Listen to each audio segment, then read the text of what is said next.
In my last video, I highlighted the fact that gaming on a Mac through an external GPU in 2018 is actually a decent option for a lot of people. However, a common question I got as follow-up was this. Hey Quinn, that's me by the way, I already own a MacBook Pro and I want to get into PC gaming, but I don't really want to spend a ton of money. So should I buy an eGPU for my MacBook, or should I just build an entirely dedicated budget gaming PC instead? Well, today we're going to find out. In one corner, I have my $1,300 2017 base model 13-inch MacBook Pro. Really, it's nothing special. It has an Intel Kaby Lake dual-core i5-7360U processor with a TDP of just 15 watts. If I lost you there, don't worry. And the machine packs 8 gigabytes of low-power DDR3 RAM. Now, I'm also using an Akitio Node eGPU enclosure, which runs for about $260 online. Now, it does have its own internal power supply with power headers for the graphics card itself and for the PCIe slot, and then it also connects to the MacBook via an included but very short Thunderbolt 3 cable. And on the PC side, I'm using the same build I used in my budget Hackintosh from a few months back. It has a cheap, bare-bones Gigabyte H110M motherboard, an Intel Kaby Lake i3-7100 dual-core CPU with a 51-watt TDP, and then we've also got 8 gigabytes of DDR4 RAM. There's a cheap 450-watt power supply in there and a junky 120 gigabyte SATA SSD as well.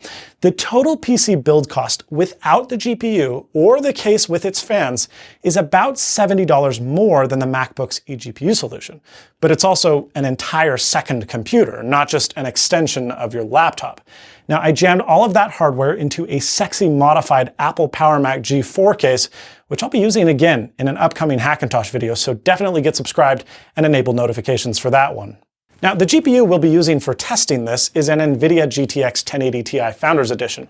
This GPU is incredibly overkill for a budget-styled gaming rig at a whopping $699, and that's MSRP price. The cryptocurrency apocalypse has driven the price of this GPU to well over $1,000 in recent months. However, side note, it does look like the dust is finally starting to settle, and hopefully GPU prices are going to come back down soon. So yeah, this GPU is excessive for both of these systems. However, I wanted to make sure that the GPU itself was never a bottleneck in my testing and that we would be reliant on the machines behind me to do all of the heavy work. On the PC side, all I have to do is insert the GPU into the PCIe slot on the motherboard, install the Windows drivers, and look at that, I'm done. Easy peasy, with guaranteed compatibility. Now, the MacBook Pro is also actually relatively easy, but it's not bulletproof. You see, Apple doesn't officially support eGPUs in Boot Camp yet, like they do in macOS. Now, my MacBook actually does boot into Windows just fine with an eGPU connected. However, the internal display on the laptop itself doesn't work. Now, there's a fix, and it's super easy, which I explained in more depth on my previous video about what the trick actually does. Regardless, 5 minutes and an old flash drive will make everything work perfectly. Okay, so we've now got the two systems running. The question is, which one provides the better gaming experience? Well, the results actually surprised me. I was nearly certain that the PC was going to crush my puny MacBook. After all, it is running a weak, low-power netbook CPU, and it's connected to the GPU over an external dock. Regardless, the results are neck and neck on nearly every game I played. In fact, in the new Far Cry 5, the MacBook actually edges out the PC at 1440p with a higher FPS average. And the same holds true in Deus Ex Mankind Divided. The PC does finally get the upper hand in an older game, GTA 5.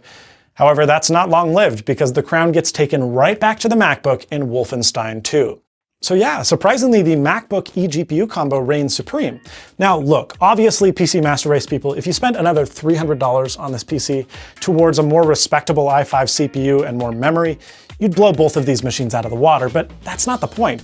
The point is, if you already own a MacBook Pro, or you're looking to get one as your primary computer, and you want to play AAA PC titles without breaking the bank, you actually get better performance dollar per dollar buying an eGPU and just gaming on your Mac than you would by building an entirely new computer.